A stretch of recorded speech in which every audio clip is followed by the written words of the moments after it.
Hello and welcome back to my March of 2022 manga haul. And this month I have 1 DVD and 21 volumes. Yup. I've separated into a read pile and I have not yet read pile. So I've read these and not these. So first we're gonna go over this DVD. So I got the new film, Josie the Tiger and the Fish. This was very good. It was awesome. I enjoyed it. It's about this guy here who is, his dream is to go diving in Mexico to look for this fish. And in order to make money for that, he accepts a job as the caretaker of this girl here who is in a wheelchair. And the two of them like grow closer through their time together, and it's very good. I highly recommend, if you have not seen this film, to go check it out. It was very good.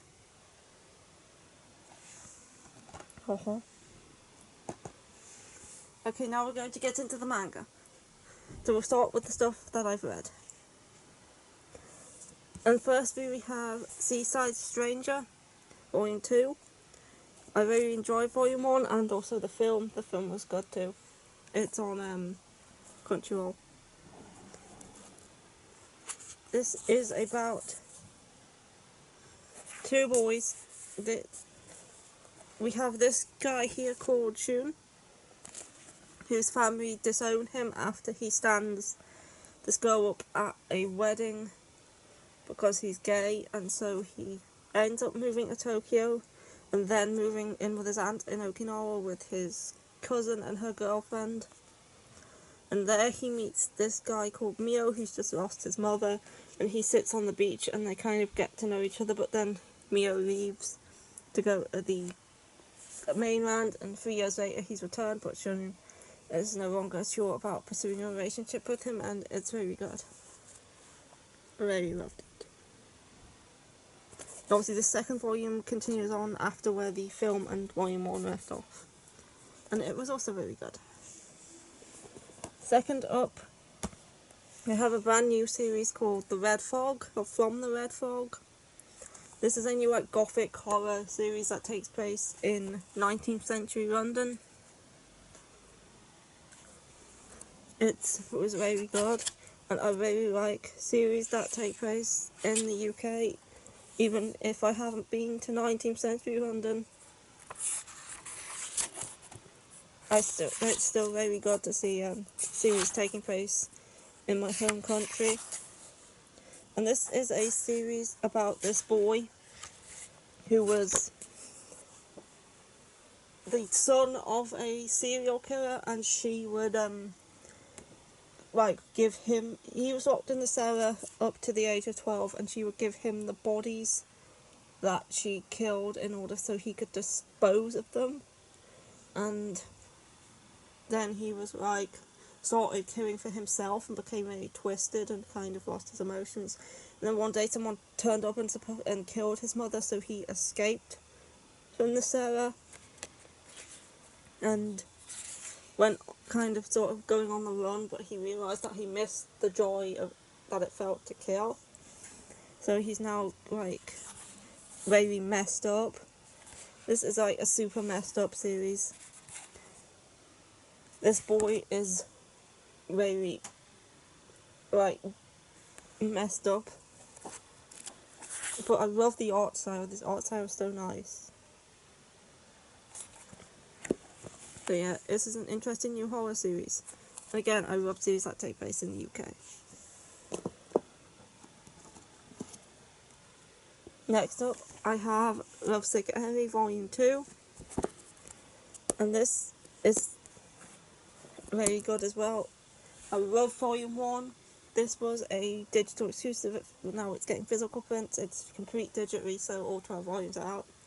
This is the greatest one physically, and this is a fantastic new shoujo. It's so good. It has its good comedy moments too. Like in the first chapter where she's trying her best not to think about having sex with him in this love hotel, but she thinks that's what could happen. Of course it doesn't. Lovesick Eri is very good. It's about Eri, real name what's her real name? Eriko. Eri is like her online Twitter name, and she has this Twitter account where she tweets fantasies about this boy in her school and like how she wants to sniff his crows and stuff. And then he finds out about it, and he's like supposed to be this perfect guy, but then he finds out he's not really, and he just acts that way around other people. And he finds out about a Twitter account, and they kind of start to like each other, and it's very good. I highly recommend it. Next up, I have another messed up series. I read this morning. It super quick reads these, and that is Blood on the Tracks Volume 3. This is Shujo Ashimi's latest work that's currently ongoing, and I've been getting a volume a month. I wanted to get Death Note this month. It went out of stock again. I had the book depository set a reminder so that when it came back into stock I would get an email. I got an email saying, oh, it's back in stock. Went to order it.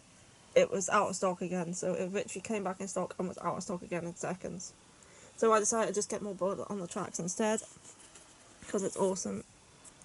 This is a very messed up psychological horror about this mother and her 13-year-old son, and how he starts to come to realise how overprotective she is and how strange the relationship is through a family trip that I won't spoil.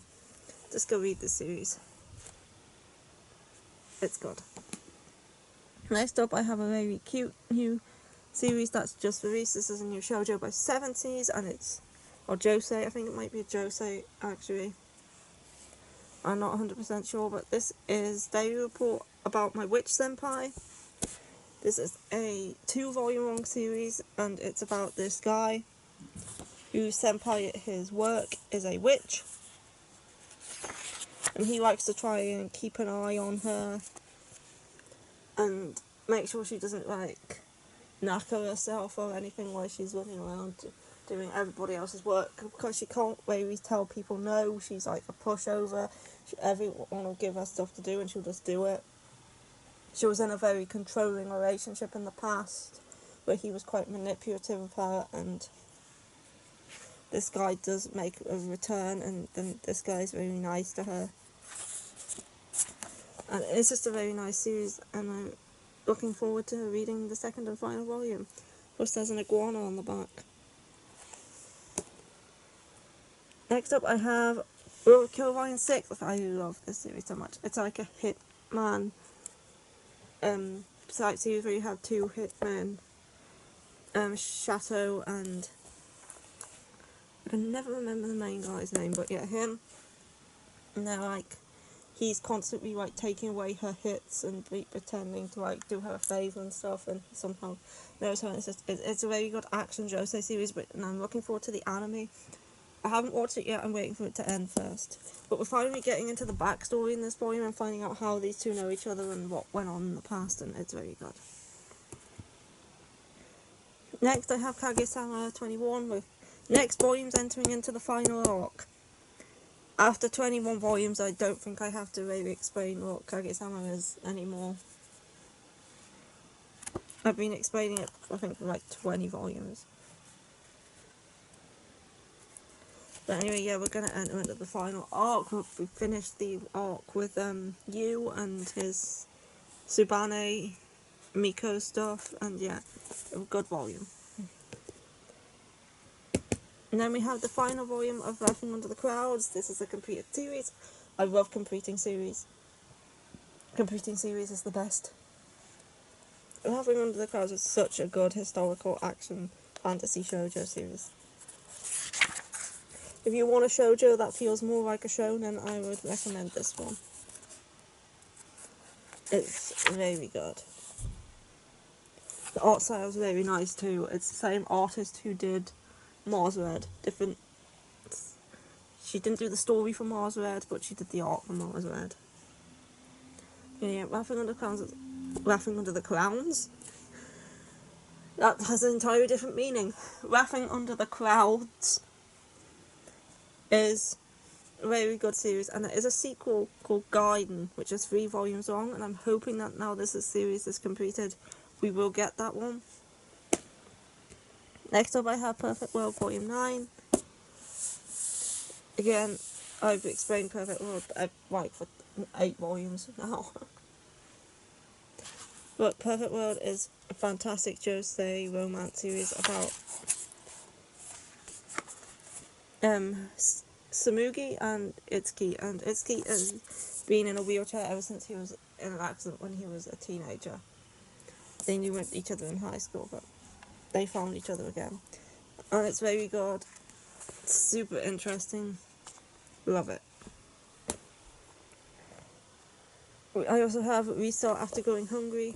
This is the sequel to Restart After Coming Back Home, I think it was called. And that was a very good volume, and I loved this one just as much. We have this guy who returns to his hometown, like a small country town, after he was fired from his job in Tokyo. And he finds out that his neighbour has adopted this guy here who was an orphan. And I've forgotten his name, because of course I have. Yamato.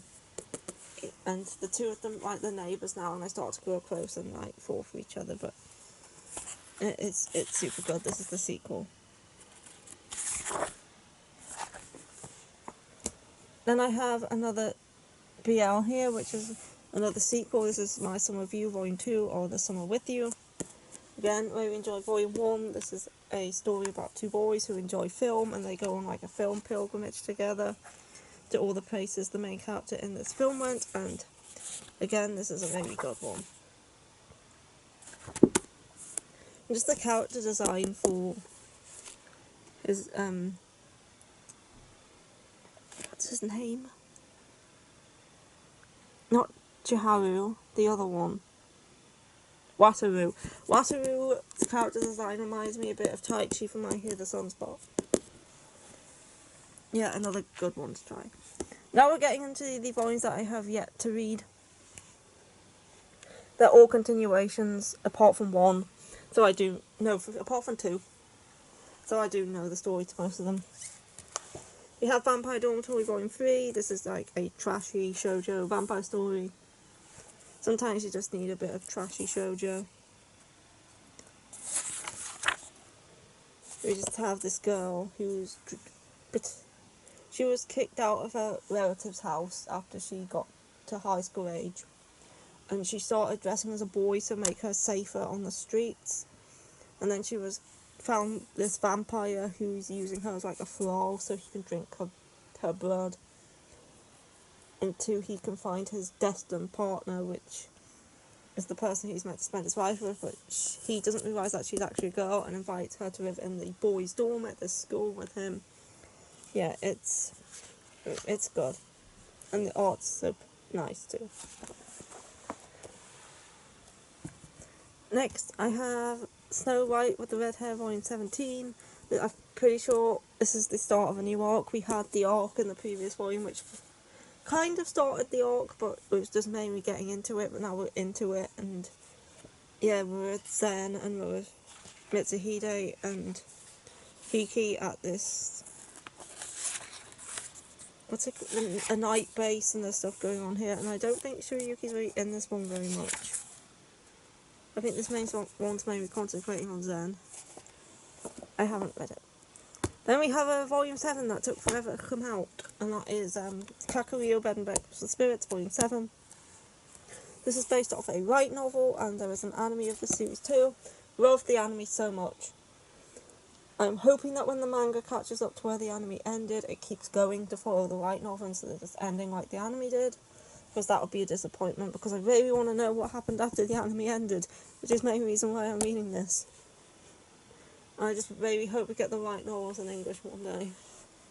It is kind of an isekai concept, so I don't know why they haven't localized it yet, because light novels are obsessed with isekai. But we haven't seen the light novel in English yet, hopefully one day. But this is like a shoujo fantasy cooking series about a girl who was raised by her grandfather, and then her grandfather dies, and she's left alone. And she inherits his debt, and she goes to the spirit world, whose debt he's in, and she now has to marry the ogre god, whose debt she needs to pay. because her grandfather worked it up, and she has to pay back her grandfather's debt to this ogre god or demon. She has to marry him anyway, and she doesn't want to, so she makes a deal. Instead of marrying him, she can work off the debt by cooking for him and everybody, and running this restaurant, and like make enough money to pay him off that way. And it is a good series. It's better than the way I described it to be. The way I described this was a bit messy, but yeah, it is good. If you like food series where they cook a lot, I would recommend this one. And then Cheeky Brat Volume 2, this is my second favourite newest shoujo that came out this year. I love Lovesick is probably my favourite shoujo of the year so far, and this is probably my second favourite. This series has been completed in Japan with I think 23 volumes, and it's getting an English release now. This is a series that people have been waiting ages for. It's an older one. So yeah, it's about this girl who fancies the captain of the basketball team, but then she finds out he has a girlfriend and she starts sulking. And then her underclassman, who is just new, comes and realises that she's sulking over the captain and starts teasing her about it and stuff, and it's really good. The dynamic reminds me a bit of Maid Sama. Next up, I have a new Tokyo Pop one-shot BL. I'm looking for Serious Love. I'm not going to open this one because it is a 18+. And this is about a country boy who moves to Tokyo, and he ends up getting this roommate who is like a prey boy, and he goes out with lots of guys, and I think this guy, he tries to get with this guy, but this guy says he's looking for more of a serious relationship rather than just a player relationship, and I haven't read it yet, so I'm not 100% sure, but it's a Tokyo Pop and it's a one-shot, so I had to get it. And next I have volumes 2, 3 and 4 of Mao. By the time I managed to get a hold of volume 1, 2, 3 and 4 were all out, so I fell behind, so I just got all 3 to make up for that, so I haven't read any yet. But yeah, I've not made the mistake of accidentally ordering from Australia again, and then I shouldn't fall behind. Anyway, this is the new Rumiko Takahashi series. It's kind of Inuyasha-y. We have a girl who travels back in time to the Taisho era by walking through a shopping district, and she meets Mao, who is an exorcist who is looking for a cat demon who put a curse on him so he can remove the curse, and he has a feeling that she may be connected somehow. Yeah, it's like Inuyasha with some more mystery aspects and exorcism aspects and stuff, but I love the spines. I just love the black spines with the colourful text. It's very aesthetically pleasing. And 2 left. And we have Moriarty the Patriot, Volume 1. I love the anime for this. I watched it on Funimation. And I've watched season 1, I haven't seen season 2 yet, but I liked it, so I bought the manga. This is another one that takes place in 19th century London. A bit from the Red Fog. And it's like the story of Sherlock Holmes, only from Moriarty's perspective. So we have Moriarty, who grew up as an orphan and was adopted into the Moriarty family, where he then became Moriarty, and he decides to get revenge against the rich by helping the rich. He gets revenge against the rich by helping the poor commit crimes against them and murder the rich people. And yeah, Sherlock Holmes comes in as well. It's really good. So if you like Sherlock Holmes and you want a different perspective on it, then I recommend this. Now that we heard, and the last one we have is Perfect World Volume 10, which I already talked about Perfect World. I haven't read this one yet, but this is volume 10. And that's it for this haul and this month.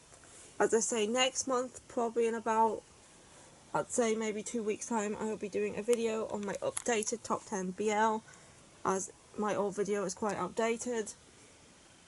So yeah, I hope you look forward to that. And I will see you then. Goodbye. Goodbye.